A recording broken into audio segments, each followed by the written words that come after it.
andar detrás, donde pisas, mezclarme entre tus amigos, recorrer esas aldeas que habitan los olvidados, los que no recuerda a nadie, ver cómo los recuperas. Quiero escuchar tu palabra simple y preñada de Dios, que aunque a muchos incomode, a tanta gente nos sana. Quiero sentarme a tu mesa, comer del pan compartido que con tus manos repartes a todos los que se acercan. Y un día tocar tu mano, como esa pobre mujer, suave, sin que tú lo notes, arrancarte algún milagro. Esa que todos marginan. Se atreve a abrazar tus pies y derrama su perfume porque en ti se ve querida. Que de tanto ir junto a ti pueda conocerte más. Tú seas mi único amor y te siga hasta morir. Amén. Gloria al Padre y al Hijo y al Espíritu Santo. como era en el Principio y principio, siempre, por los siglos de los siglos. Santo Amén. Tomás de Aquino. Ruega por ruega por nosotros. nosotros. Santa Catalina de Siena. Ruega por Ruega por nosotros. nosotros. Esta Señora de la Paz. Ruega por nosotros. Y a todos nos bendiga Dios Padre, Dios Hijo y Dios Espíritu Santo. Amén. Amén. Padre Ricardito, quedamos aquí a la escucha. Muchas gracias por el Bertico, encantado de saludar. Bueno, muy buenas noches para todos y para todas.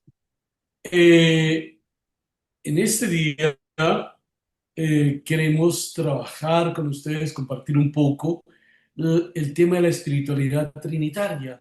Hemos venido abordando el tema y el misterio de la Trinidad, de sus fundamentos bíblicos, teológicos, culturales, la religiosidad, cómo nos manifiesta esta experiencia del Dios Trinitario.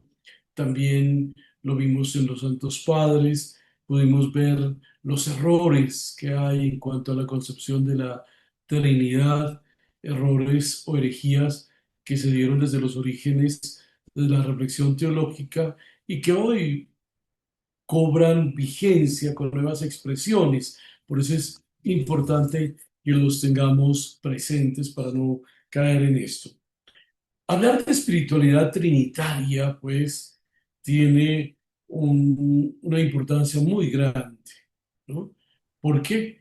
Porque si la Trinidad es el todo de nuestra fe, constituye el misterio de nuestra fe que se nos ha revelado, que ha venido a nuestro encuentro, que se ha manifestado desde la creación, en la historia humana, en la historia de la Iglesia, pero sobre todo en la persona de Jesucristo que nos ha revelado al Padre y que nos ha revelado al Espíritu Santo y Él mismo como Verbo encarnado, como la palabra de Dios, como el Salvador del mundo, y que también nos manifestó como el Padre y Él eran una sola entidad, una sola cosa, una sola comunidad de vida y de misión con el Espíritu Santo.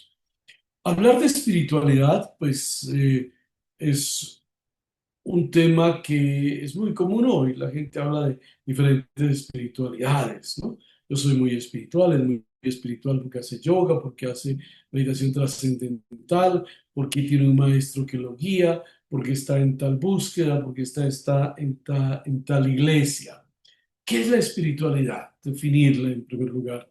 Pues cuando hablamos de espiritualidad nos referimos a un camino de búsqueda de sentido desde la fe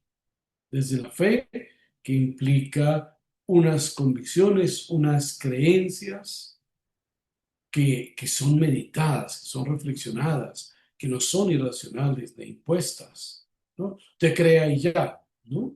Usted reflexiona, nuestra fe es racional, la puedo reflexionar desde de los mismos libros sagrados, con lo que la iglesia me enseña, con mi experiencia y en la vida de tantas personas, ¿cierto? Entonces la espiritualidad es un camino de búsqueda de sentido de la vida con unos valores, con unas prácticas, ¿no? Cuando nos arrodillamos, cuando oramos con el cuerpo, cuando oramos vocalmente, cuando oramos mentalmente, hay unas prácticas, cuando rezamos el rosario, cuando hacemos la lección divina.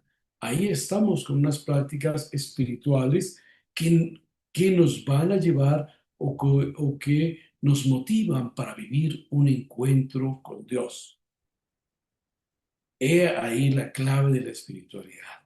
La espiritualidad sin un encuentro con Dios son unas prácticas vacías, unos valores, unas creencias, pues sin mayor sentido, ¿cierto? Todo esto a llevarme a un encuentro con Dios, tal como me lo reveló Jesús. Y un encuentro, pues que parte primero de dejarnos amar por Dios, dejarnos amar por ese ser que Jesús nos reveló con un amor compasivo y misericordioso, que se apiada de nuestros dolores, de nuestras enfermedades, que viene para salvarnos. En el Evangelio de hoy, la liturgia nos presentaba en una sinagoga, Jesús está presente y ahí está una mujer encorvada, que llevaba 18 años encorvada. Y la mujer está ahí, seguramente como buen judío, fue ese sábado a la sinagoga para orar, para escuchar la palabra de Dios. Y Jesús la ve y la llama. Siempre en el Evangelio, por lo general, se nos narra cómo a Jesús le llevan los enfermos, o los enfermos salen al encuentro de Jesús, o los leprosos, o los pecadores. Pero en este caso es Jesús el que la llama. La llama y le dice, queda curada, y le impone las manos, ¿no? Ese es el perfecto ejemplo de cómo Jesús viene a nuestro encuentro, cuando nosotros también vamos al encuentro de Él. Esta mujer fue al encuentro de Dios y se encontró con el Hijo de Dios en la sinagoga. Y el Hijo de Dios, que sabe sus necesidades, que comprendía sus dolores, la llama, la hace poner delante de Él, la sana, le impone las manos, la restaura totalmente. Pues la espiritualidad es experiencia de Dios, experiencia de encuentro con el Padre, el Hijo y el Espíritu Santo, experiencia de los amores humanos que van al encuentro del amor divino, para que ese amor divino acontezca en nuestra vida y en nuestra historia. Una espiritualidad centrada en la Santísima Trinidad necesariamente es una espiritualidad teológica, ¿no? De ahí la importancia de conocer nuestra fe, de conocer la reflexión de nuestra fe, de acercarnos al magisterio de la Iglesia para profundizar en las verdades de nuestra revelación, que han sido explicitadas, explicadas por la Iglesia para que los cristianos podamos saborear pues todas esas riquezas de Dios en la vida y en la historia de la humanidad. Esta espiritualidad trinitaria, pues, es una apertura a Dios para que Él acontezca en nuestra vida, para que Él realice en nuestro ser todo aquello que desde siempre ha tenido para nosotros, unirnos totalmente a, a su propia esencia, a su propio ser, y desde ahí hacernos emanar su amor. ¿Cómo cultivar una espiritualidad trinitaria? Pues igual que con toda espiritualidad de nuestra fe cristiana, ¿no? Primero hay un piso grande para construir una verdadera y auténtica espiritualidad.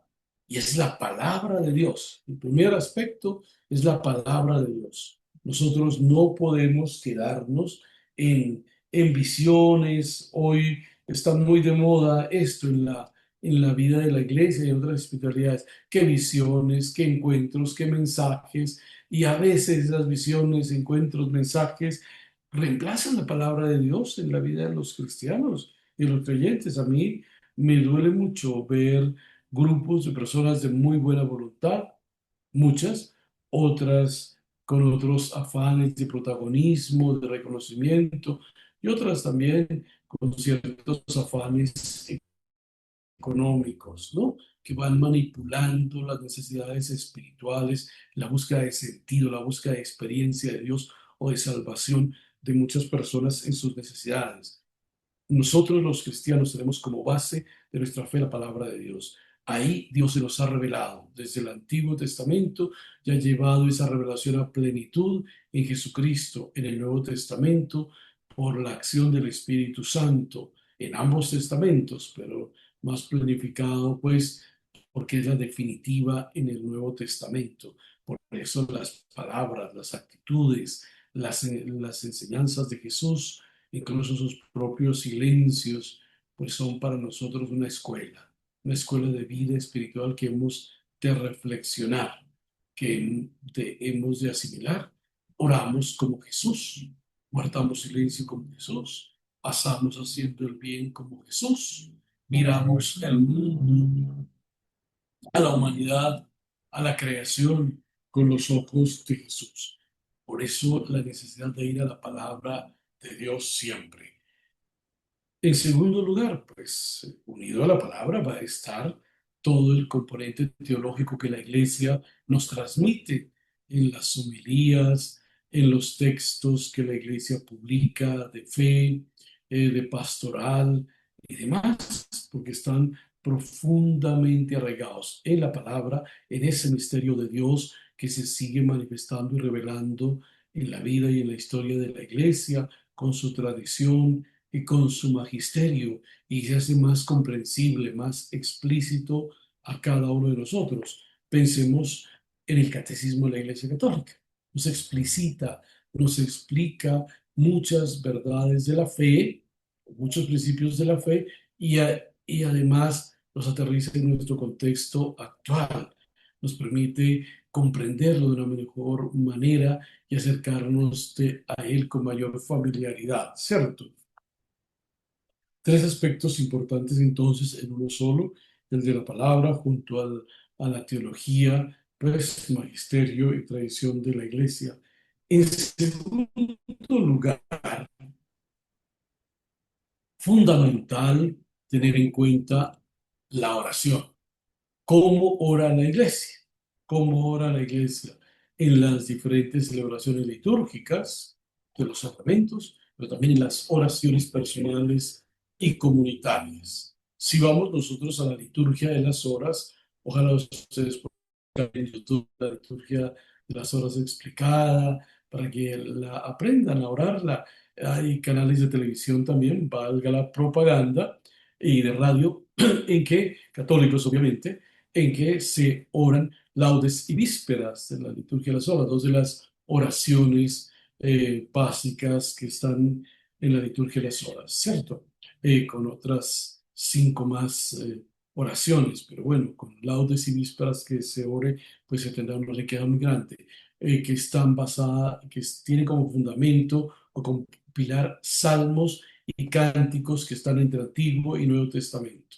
La Iglesia, para apropiarse cristológicamente de esos salmos, orarlos en perspectiva cristiana, al final de cada uno coloca el gloria.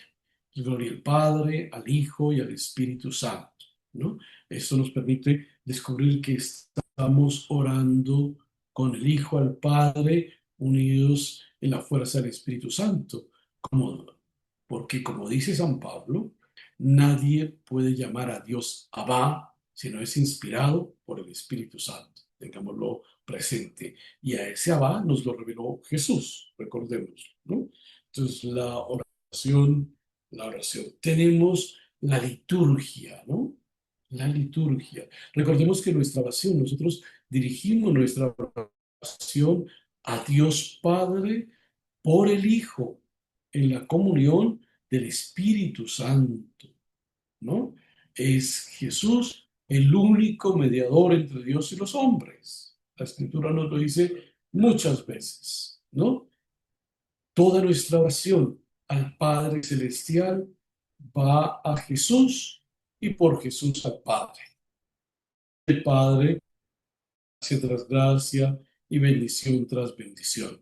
Nuestra súplica a la intercesión de la Virgen María y de los santos pues que es muy válida, necesariamente va a ella para que interceda ante nosotros ante Jesús y Jesús las presente al Padre, ¿no? Es una cuestión de teología básica, y eso también nos hace combatir muchos errores marianos que aparecen como herejías en mujeres y hombres piadosos, ¿no? La Virgen me consigue, la Virgen hace los milagros, hacemos la peregrinación de la Virgen para que me haga el milagro, ¿no? Hacemos la peregrinación de la Virgen para suplicarle que me alcance el milagro del Señor Jesús, que ella con su intercesión, como en las bodas de Caná, pues me alcance eso, si es la voluntad de Dios, si es para mi bien, si es para mi salvación, ¿cierto? Porque la oración tampoco es imposición, ¿no? Por eso la oración que es alabanza, bendición, glorificación, acción de gracias y súplica, pues se dirige en esas mismas formas al Padre por Jesús y la comunión del Espíritu Santo.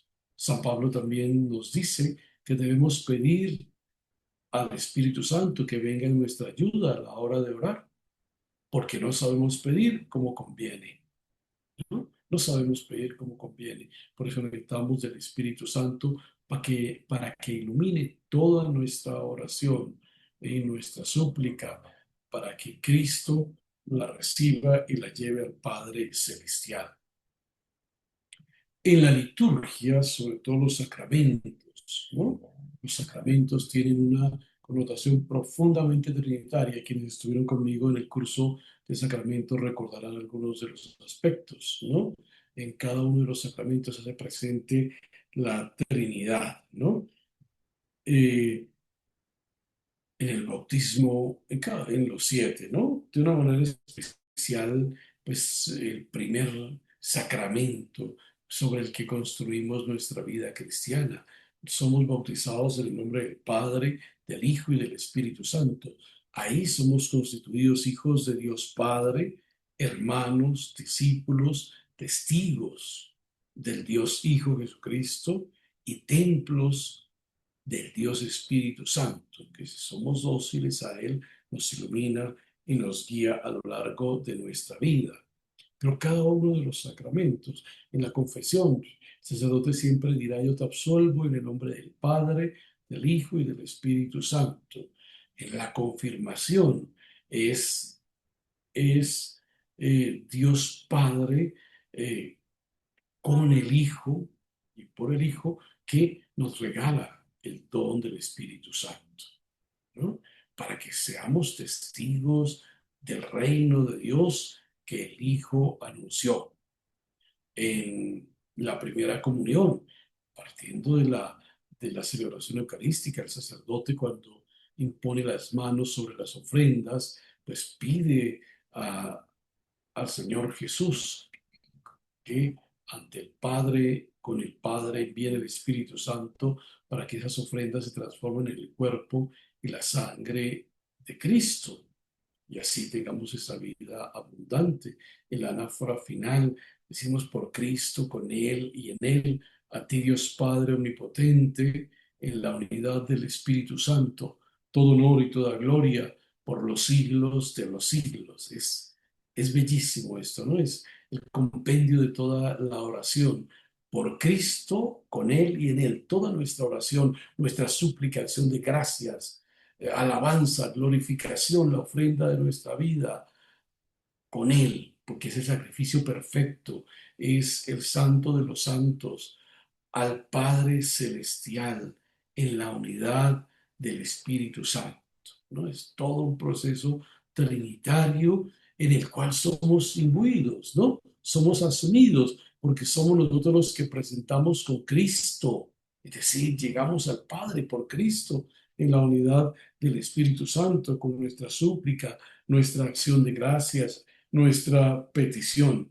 Es muy interesante tener en cuenta cómo la Eucaristía es profundamente trinitaria, ¿no? Leemos la palabra de Dios, la palabra que Dios ha revelado entre el Antiguo y el Nuevo Testamento, la palabra que se encarnó, que es Jesucristo, la meditamos, y la hacemos oración, suplicamos a Dios Padre por el Hijo, inspirados por el Espíritu Santo, ofrecemos a Dios Padre por el Hijo y la unidad del Espíritu Santo los dones, y pedimos que esos dones, el pan, el vino, se transformen por la acción del Espíritu Santo en el cuerpo y la sangre de Cristo, para la alabanza de la gloria de Dios, ¿no? Y para la salvación de los que participamos en la Eucaristía, ¿no? Eh, las palabras de consolación, que son las palabras del Hijo, pues son la ofrenda que Jesús hizo al Padre por la salvación del mundo, por el perdón de los pecadores, por la conversión de la humanidad, el volver a Dios, ¿no? Eh, Al final, pues oramos con las demás plegarias, para las siguientes partes de la plegaria eucarística, después de la consagración, son alabanza a la Trinidad, para al final eh, orar con la oración que Cristo nos ha enseñado, que enseñó a sus apóstoles, que es una oración que se dirige al Padre, ¿no? Que ofrece, alaba, glorifica, entrega, ¿no? Una oración que el Espíritu Santo y Jesús nos transmitieron, ¿no? Recibimos el cuerpo y la sangre de Cristo, el cuerpo y la sangre del Hijo de Dios, ese Hijo de Dios que vive presente en la iglesia por la acción del Espíritu Santo, que nos sigue iluminando, guiando y transformando, que sana y libera nuestra vida, porque es Cristo con el amor del Padre y el poder del Espíritu Santo en la vida del creyente, en la vida de la persona de fe. Miren los errores que cometemos cuando no conocemos las enseñanzas teológicas de la iglesia. Cuánta gente que subvalora o desprecia, casi desprecia la misa de su barrio o de su pueblo para irse a otro pueblo, a otro barrio donde hay alguien que dice que tiene don de sanación, ¿cierto? El que sana es Cristo. El que sana en últimas es Dios Padre por el Hijo y en el poder del Espíritu Santo, el que libera, el que renueva, el que transforma. Entonces tengámoslo muy presente, ¿no? Una dimensión trinitaria de la Eucaristía real y concreta. En fin, y así la Eucaristía la iniciamos con el saludo trinitario de San Pablo, la gracia, el amor de Dios Padre, la gracia del Hijo, la comunión del Espíritu Santo, ¿cierto? Que es tan bonita. Y finalizamos, se han dado cuenta, con la bendición, que es el nombre del Padre, del Hijo y del Espíritu Santo. La bendición que significa que Dios vaya contigo, que Dios te proteja, que Dios te cuide, que Dios te lleve por el buen camino, que Dios te dé la fuerza para alejarte del mal y que Dios en ti y contigo marche siempre en tu vida y en tu historia. Ese sentido, la bendición es bellísimo. La bendición no es para ganarme la lotería, la bendición es para sentir la compañía de Dios, Padre, Hijo y Espíritu Santo en todos los momentos y en todas las acciones de mi vida, ¿no? Tengámoslo muy presente. Hay unos textos que me gustaría que ustedes lo recuerden. Ojalá, pues, van a ver pueden ver el video varias veces. Después de los escritos de los apóstoles, del Nuevo Testamento, y hay algunos escritos apócrifos que no están pues en la Biblia porque se escribieron años, muchos años, incluso siglos después de la muerte del último apóstol, el apóstol Juan. Pues hay unos escritos muy interesantes que narran esa realidad trinitaria de la Eucaristía y de todos los sacramentos, ¿no? Está la Didache. Didache o se traduce también como enseñanza de los apóstoles, pero no es Hechos de los Apóstoles, obviamente, ¿no? En la Didache, pues se habla mucho de la Eucaristía y de cómo se invoca al Padre, las comunidades, al Hijo, al Espíritu Santo, y se agradece al Padre por la obra salvadora y demás, ¿no? Eh, Hay unos textos que me gustan mucho, la oración de Policarpo, se puede descargar en YouTube, ¿no? en YouTube, perdón, en Internet. Es una oración muy interesante de también trinitaria de alabanza a la Eucaristía. Está San Justino Mártir, tiene unos artículos de apología o de defensa de la fe en la que expresa cómo manifiesta, cómo se celebra la Eucaristía, cómo son las alabanzas al Padre, el Hijo y el Espíritu Santo, y cómo todas las personas pues participan de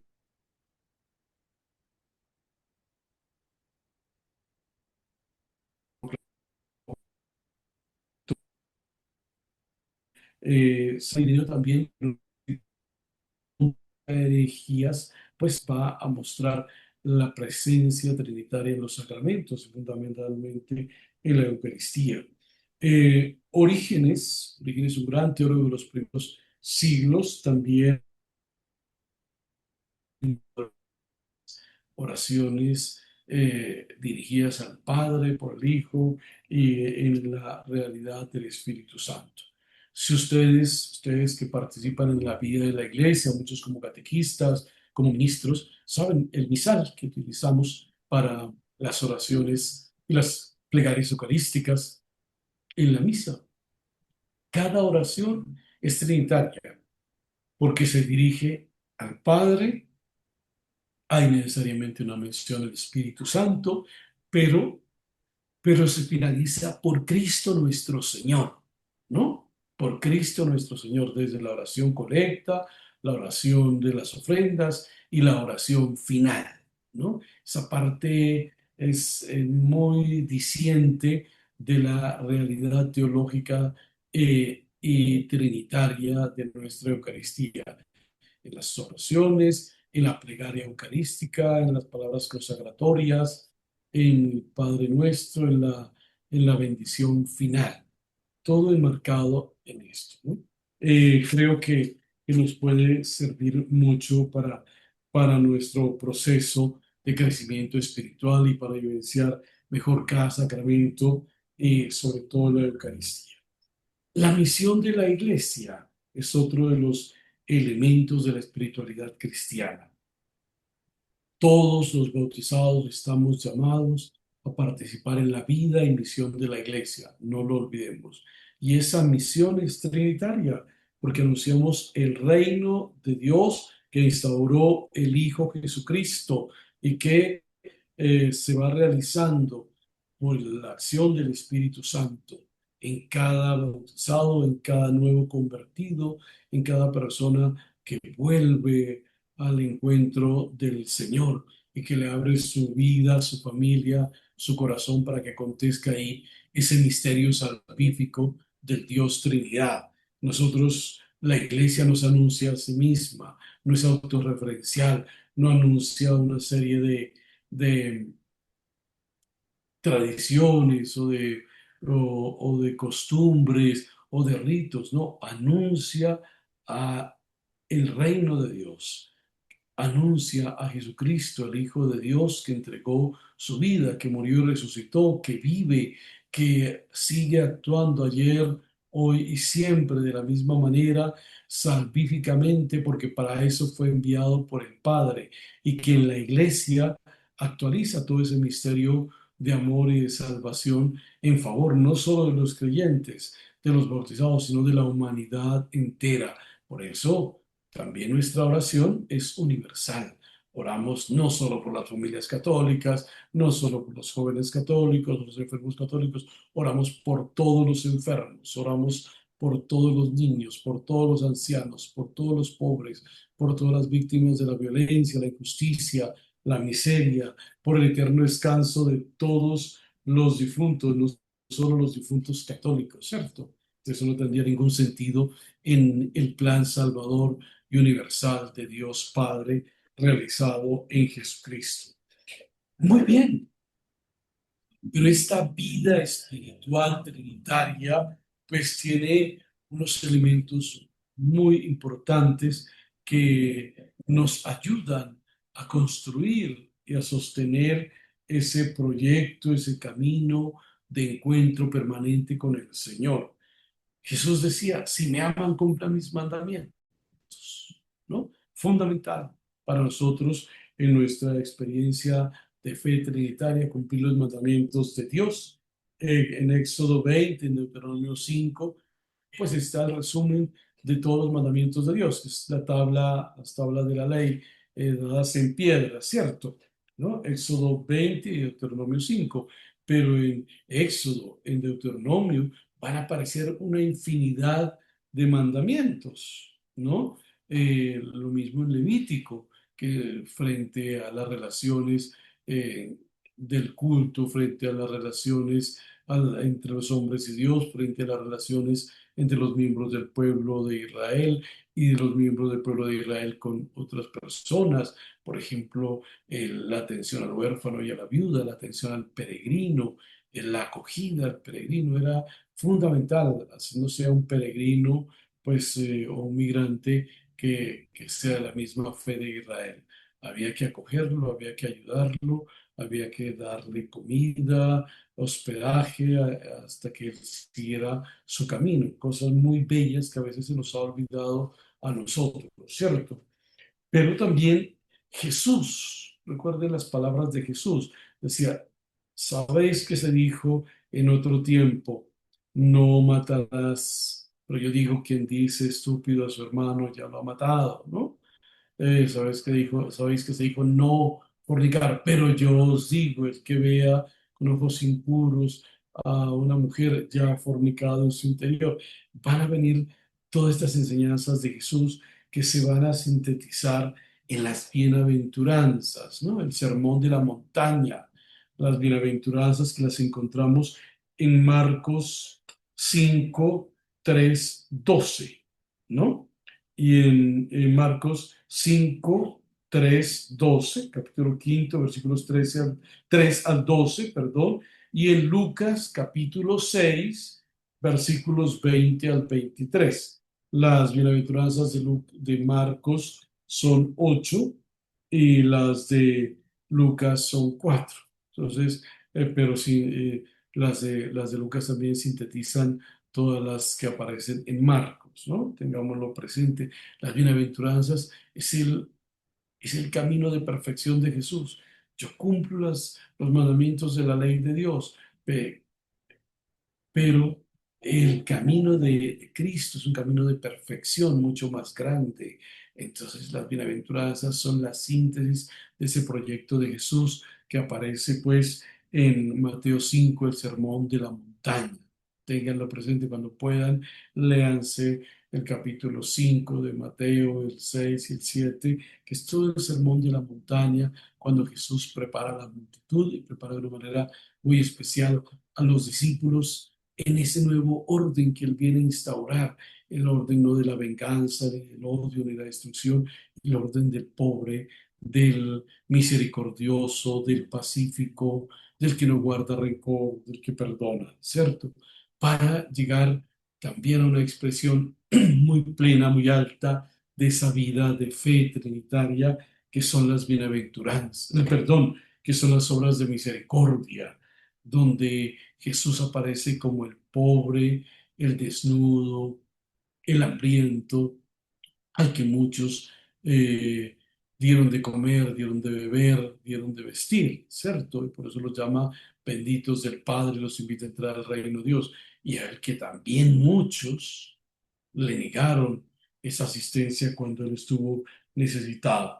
Las obras de misericordia pueden aparecer en Mateo 25, en el juicio final, ¿no? Tuve hambre, me diste de comer y demás. Es todo ese camino, ¿no? Todo ese camino. Pero Jesús nos ha enseñado también a orar constantemente, ¿no? Orar constantemente sin desfallecer. Jesús nos ha enseñado a hacer el bien. De hecho, en Hechos de los Apóstoles, cuando Pedro entra en casa de un funcionario romano tenía unas breves ideas de Jesús, pero llega Pedro a evangelizarlo más profundamente, pues les hace el recuento, ¿no? De Jesús, hombre grande en obras y palabras, el profeta de Dios, pero dice algo bellísimo. que pasó por el mundo haciendo el bien. Qué, qué bonito, qué bonita frase para un epitafio, ¿cierto? Si se lo merece alguien, ¿no? Que pasó por el mundo haciendo el bien. Es la síntesis de toda la obra salvadora de Jesús. La pasión y muerte de Jesús es hacer el bien pleno. El que había ofrecido el reino de Dios con obras y palabras, ahora se ofrece a sí mismo en la cruz por la salvación del mundo como hostia viva, como ofrenda, como cordero inmaculado para borrar los pecados del mundo. Es la gran experiencia de el Emanuel, Dios con nosotros, el Dios en nosotros que nos lleva al Padre Celestial, que nos lleva al reino que Él vino a comunicarnos, ¿no? Esto tiene unos sentidos muy importantes en nuestra vida espiritual. A veces somos de mucha novena, de muchas prácticas, ¿no? Que paradójicamente estamos en el siglo XXI, un siglo de un desarrollo tecnológico y científico muy grande, y el pasado también, el siglo XX, y sin embargo nos hemos vuelto muy mitológicos, ¿no? O volvemos a los mitos en la iglesia también la gente vuelve a tradiciones mitológicas, a espirituales, pseudo espiritualidades, a lo que les decía al inicio de la clase, esto de que me tocó, de que me tocó, yo sentí,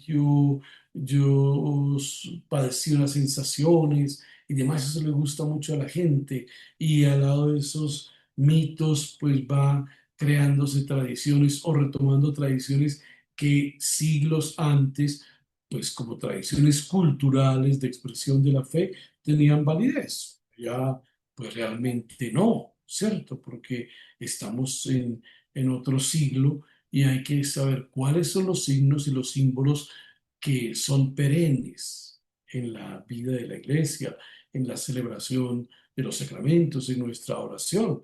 Perenne, pues el que yo le saque tiempo a Dios, el que para hablar con Dios yo apague celulares, apague televisores, entre en mi habitación y ore y mi Padre que ve en lo oculto lo va a descubrir, aunque es necesaria también la participación comunitaria y la celebración de la fe en la vida de la iglesia, ¿cierto?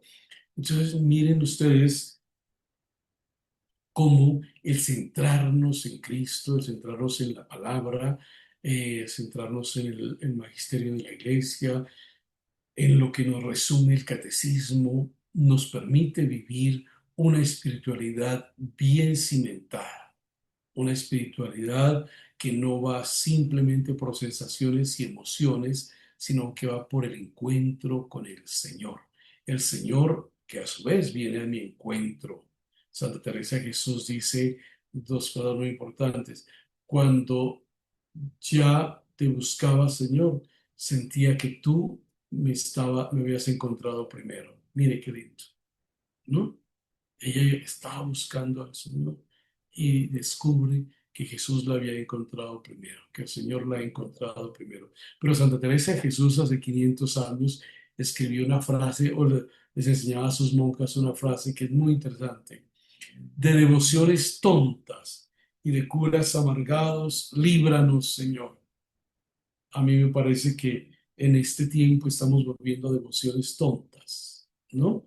Entonces, y la gente hace unos sincretismos incluso con religiones orientales, con religiones de la India y demás, con prácticas, pues, aborígenes, hacen unos sincretismos terribles que si no se releen bien esos símbolos, esos signos, pues puede caer en una idolatría y en una ofensa grande a Dios, ¿cierto? Como también lo decía, pues esa exageración en el culto a la Virgen María, que para muchos ya no es la Madre de Dios, ni la hija del Padre, ni el templo del Espíritu Santo, sino la cuarta persona de la Santísima Trinidad. No, casi que ella maneja la Santísima Trinidad con el dedo meñique. No, es terrible, es un engaño brutal y un daño que le hacemos a la vida de los fieles y a la vida de la iglesia. Por eso la necesidad de centrarnos en la espiritualidad trinitaria. Pero recordemos, quiero que recuerden esto, nuestras búsquedas son muy importantes, pero lo fundamental a tener en cuenta es que la espiritualidad es un don de Dios. Es el que Dios venga al encuentro conmigo, en mi situación, con mis miserias, pero también con mis posibilidades, con mis búsquedas, con mis deseos profundos de sentido de la vida, de entrega, de servicio a Él y servicio a los hermanos. Eh, la experiencia de Dios es un don de Dios y Dios llama y Dios busca. Si ustedes recuerdan la historia de Jonás, ¿no? Jonás, pues que no quería comprometerse con el Señor, porque sentía que sus fuerzas eran muy limitadas y trata de huir. Y el Señor lo sigue y lo trae de vuelta a esa vocación y esa misión a la que le había entregado.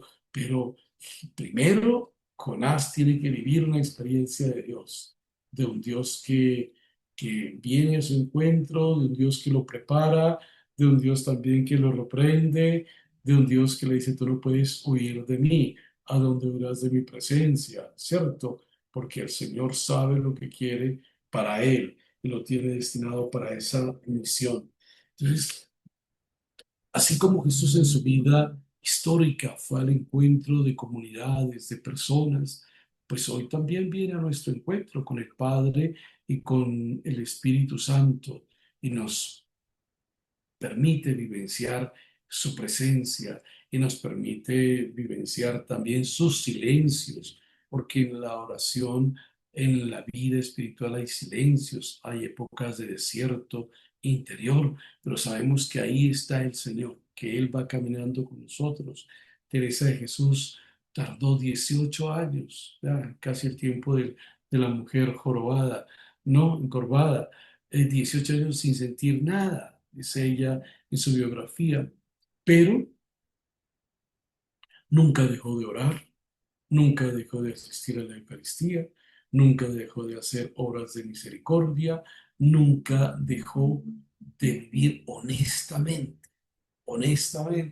que es muy importante, ¿no? Y eso que estaba rodeada de monjas muy, muy locatas y muy disolutas, pues algunas de las pobres las habían llevado obligadas al monasterio, ¿no? Cuando antes de que ella fundara, pues, la reforma de Carmelitas Descalzas, le tocó todo ese sistema, pero Teresa de Jesús, una mujer íntegra, una mujer de fe, temerosa de Dios, a los 18 años de toda esa sequedad espiritual, empieza a sentir ese encuentro vivo de Dios con ella y de ella con Dios y, y a recibir las mociones del Espíritu Santo y pues que la llevan a reformar una comunidad, no solo femenina, sino también la masculina, porque si bien San Juan de la Cruz pues aparece con ella como reformadores. La idea de reformar los carmelitas también fue de ella. Y claro, el primero que encontró de buena voluntad y como con firmeza espiritual fue a Juan de la Cruz, ¿no?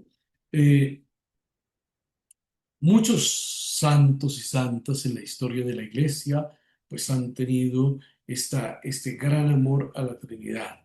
Pero sí quiero recalcarles a ustedes, como lo mirábamos al inicio del curso, la realidad de los santos padres. Los santos padres no eran solamente expertos en teología, eran hombres de profunda oración.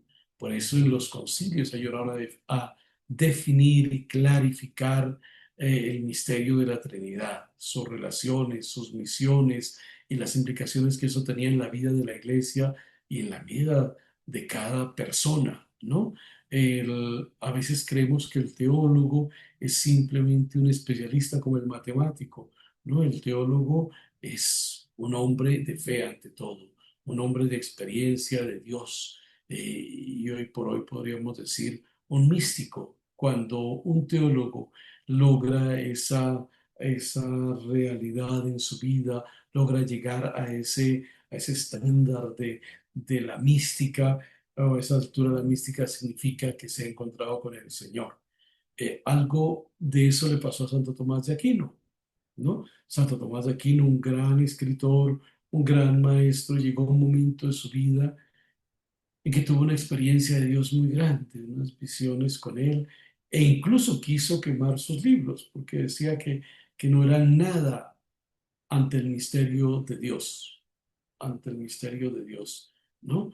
Y Tomás de Aquino, pues en sus encuentros, diálogos con Jesús, en alguno de esos, Jesús le dice, bien has escrito de mí, Tomás, ¿qué quieres que te dé?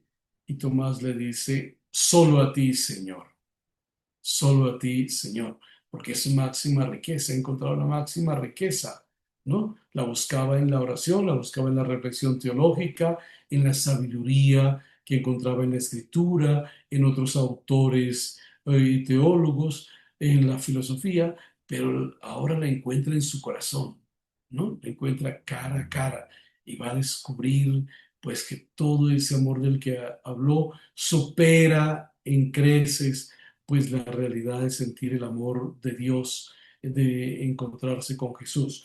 Necesitamos descubrir que nuestra vida ha de caminar hacia una experiencia de Dios, como catequistas, como laicos, como sacerdotes religiosos. De lo contrario, pues seríamos como esa sal que no tiene sabor, ¿cierto? ¿No? Que por fuera es muy bonita, es muy blanquita y lo que sea, pero que no sirve para nada.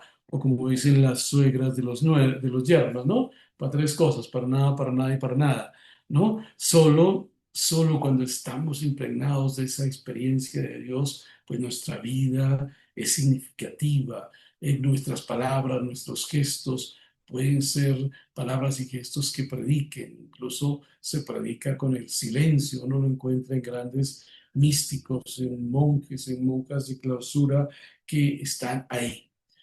Pero recordemos también, mis queridos hermanos, que nosotros no finalizamos nuestra experiencia espiritual en esta tierra y caminamos hacia la eternidad. ¿De acuerdo? Y que solo cuando estemos en la presencia del Señor lo conoceremos a Él tal cual es, porque lo veremos como es. Y también nos descubriremos desde el plan de Dios, lo que Él quería de nosotros. Y si hemos correspondido a las mociones del Espíritu Santo, a las enseñanzas del Señor Jesús y a todo aquello que el Padre Celestial nos ha inspirado. Nosotros, como dice el Apocalipsis, creemos y esperamos los cielos nuevos y la tierra nueva, donde la justicia, la paz, la fraternidad, el amor total se hacen realidad, llegan a esa plenitud total. Y eso es en la patria celestial. Nosotros somos hombres y mujeres de eternidad. Estamos tendidos, estamos arrastrados hacia la eternidad. Por eso a veces hay unos vacíos en el alma muy grandes que nadie puede llenar, que solo los llena Dios, que solo los llena la esperanza.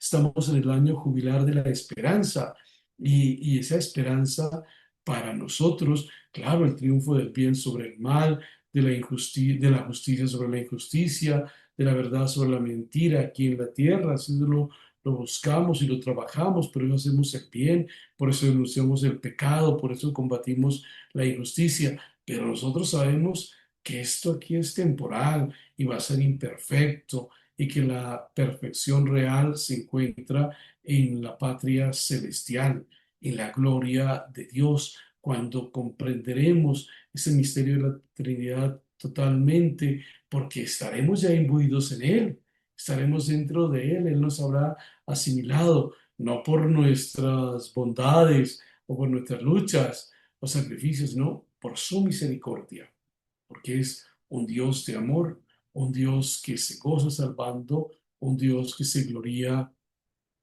en que los hombres tengamos vida plena en esta tierra y la vida plena que es el mismo, ¿cierto? Ese solo a ti, Señor, que calma todas nuestras ansias, que calma y le da el verdadero sentido a nuestra existencia. Lo conoceremos allá totalmente, pero aquí en la tierra hay muchos hermanos nuestros, los santos, que lo han podido vivir en plenitud, ¿cierto? Nos lo enseñan en sus escritos. Santa Isabel de la Trinidad, yo los invito a que puedan en algún momento acercarse a esa espiritualidad de ella. Decía, he encontrado el cielo en la tierra, porque el cielo es Dios y Dios vive en mí. Vivía ya esa mujer la experiencia del cielo en su tierra, ¿no? En su naturaleza humana. Se sentía tan íntimamente unida a la Santísima Trinidad, igual Santa Catalina de Siena, que es decir de San Agustín. Yo creo que es un regalo de Dios para nuestra vida en este siglo XXI, desde el siglo XX, para la vida de la Iglesia, ese volver a las fuentes, ¿no?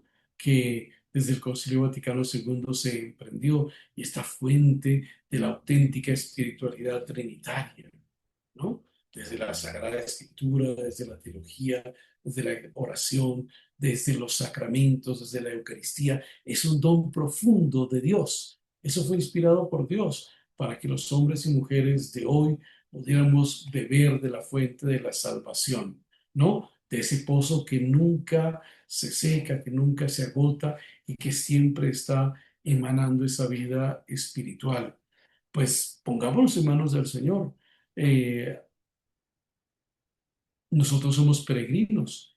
Necesitamos andar como hombres y mujeres de fe, con los pies en la tierra, pero con la mirada en la eternidad, no solo por la gloria y la paz total, sino ante todo por entrar en esa comunión de amor, de vida, de entrega, de interrelación, que es la vida eterna del Padre, del Hijo y del Espíritu Santo. Por eso oramos, por eso pedimos, por eso nos sacrificamos, por eso luchamos, por eso perdonamos.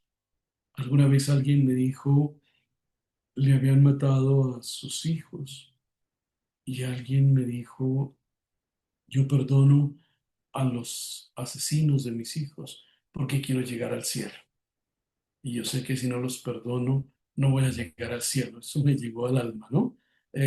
Porque ese dolor tan profundo, humano, de que le asesinen a sus hijos y que vio quienes los mataron y que tuvo que ir a recoger los cadáveres casi descuartizados, y los perdona a los asesinos porque con sus hijos y por sus hijos, y quiere llegar al cielo. Qué bello, ¿no? Esa es una experiencia de Dios, eso es misticismo, cuando mucha gente solo piensa en acumular riqueza, en tener títulos, en tener honores y demás, ¿no? Nosotros estamos llamados a tener nuestros ojos fijos en Jesús para llegar al cielo. Fijos en Jesús significa, como decía Teresa de Jesús, pues viviendo lo que él vivió, viviendo el gozo, la alegría, la cruz, la muerte, el perdón, el terminar diciendo como él, perdónalo, Señor, porque no saben lo que hacen, ¿no? Y en tus manos encomiendo mi espíritu, porque el cielo también es un misterio. Nosotros tenemos una revelación del cielo, como será, pero, o como es, pero sabemos que es mucho más grande que nuestras ideas. Dios siempre es mucho más grande de lo que podemos creer o pensar nosotros de Él. Por eso es un misterio que se revelará no porque lo busquemos en la ciencia y en la técnica, sino en el mismo amor de Dios que viene a nuestro encuentro. Finalmente, la espiritualidad trinitaria nos compromete a trabajar por las comunidades, a crear comunidades de fe y de vida, partiendo de la familia, de los pequeños grupos en los que nosotros participamos e interactuamos, el crear relaciones de fraternidad, de ayuda mutua, de solidaridad, que no sean cerradas, sino que se abran al mundo entero, especialmente a los más necesitados. Este misterio de amor trinitario nos lleva también a trabajar por el bien común, en la política, en la economía, en el cuidado de la creación, en la búsqueda, pues, de lo que es bello, justo, noble, bondadoso, honesto a los ojos de Dios para esta humanidad y para la creación entera. Miren, la fe es vida, la fe nos compromete, ¿no? A iluminar, a impregnar todas las realidades humanas con la presencia de Cristo para que los hombres y mujeres, así no lo reconozcan como Dios y Señor, puedan sí sentirse amados, sentirse salvados por esa fuerza transformadora que viene de lo alto. Gloria al Padre, al Hijo y al Espíritu Santo. Como era en el principio, ahora y siempre, por los siglos de los siglos. Siglos. Amén. Bueno, pues hoy finalizamos nuestro curso, ¿no? Como hemos hablado con Domingo, entonces queríamos finalizarlo con este tema de la experiencia del Dios Trinitario, de la espiritualidad, ¿no? Espero que les haya sembrado inquietudes. Hay muchos textos, hay muchos autores y yo creo que pueden servirles en esta experiencia. Les recomiendo las obras de Isabel de la Trinidad y también los diálogos de Santa Catalina de Siena con Jesús. Sí. Y teológicamente pueden tomar, por ejemplo, bueno, hay muchos textos actuales, pero yo creo que siguen teniendo una vigencia actual. El Tratado de la Trinidad de San Agustín, de Santo Tomás, que son una cosa muy bella en todos los aspectos. Bueno, muy bien. ¿Alguna inquietud, algo que complementar en su experiencia? Sí, Bueno, padre. está Federico primero, por favor. Hernán, gracias.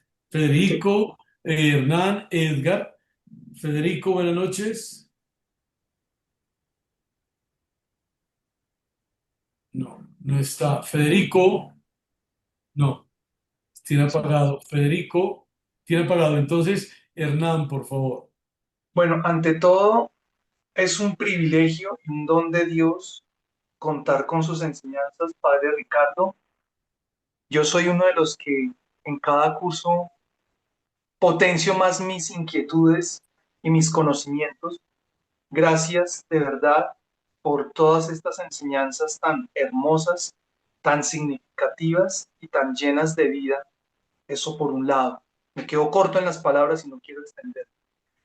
Hago una pregunta muy puntual en aras de, digamos, como incrementar más mi madurez espiritual y es la siguiente duda.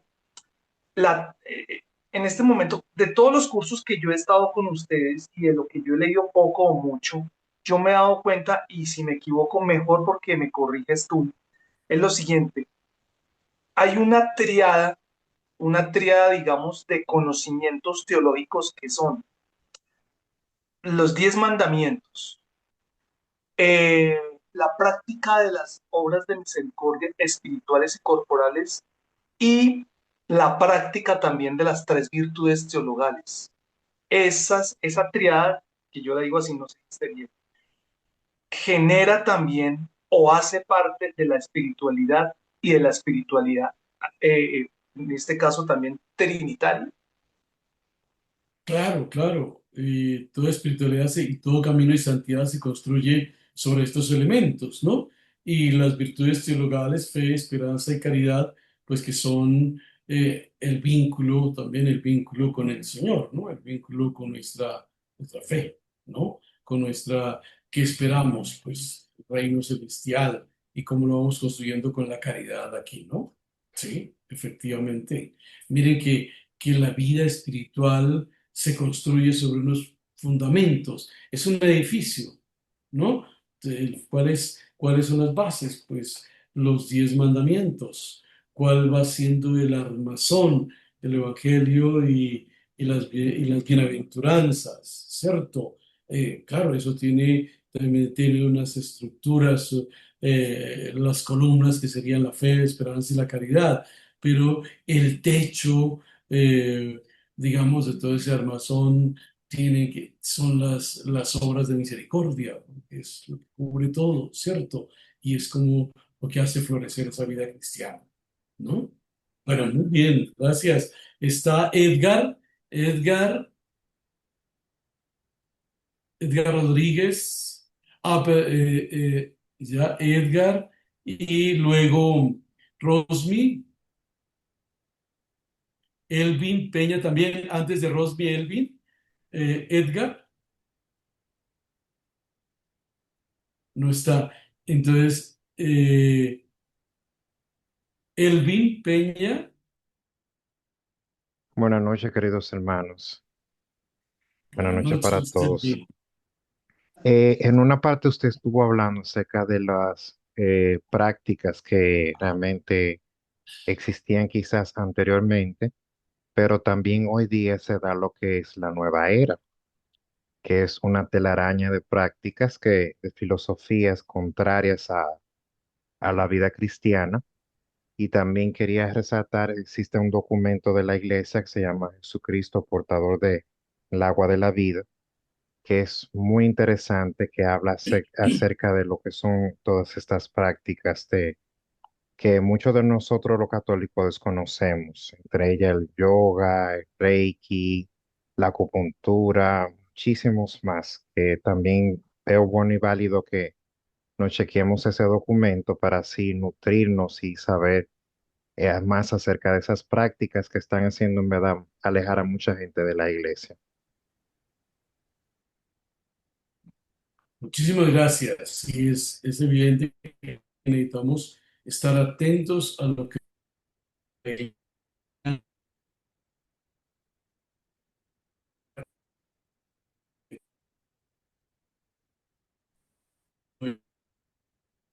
hoy, por ejemplo, esto de los cirios, de los inciensos, se está metiendo mucho en grupos de nuestra iglesia, ¿no? El manejo de los sacramentales, por ejemplo, ¿no? Les dan más importancia a los sacramentales que al sacramento,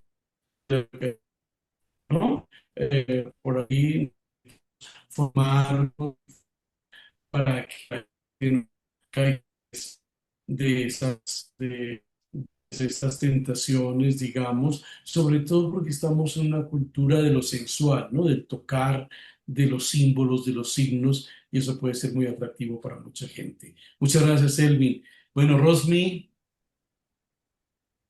Bueno, padre, solamente de verdad quería agradecerle inmensamente por esa enseñanza, esa sabiduría, tanto humana como espiritual, en la cual usted nos la transmite y de verdad que he aprendido muchísimo, padre. Solamente palabras de agradecimiento, un abrazo fuerte y muchas, muchas bendiciones.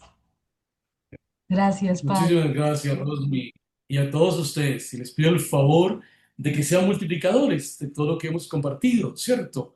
Porque, bueno, este curso es muy interesante y los cursos de la escuela bíblica lo hemos hablado con otros padres porque es un reto para nosotros. Tenemos que adaptar los lenguajes, para que sean comprensibles, para que la gente los también pueda luego transmitirlos, y lo importante es que ayuden en ese proceso de fe, de encuentro con el Señor, y para muchos de los que están comprometidos en la vida de la iglesia, en su compromiso pastoral.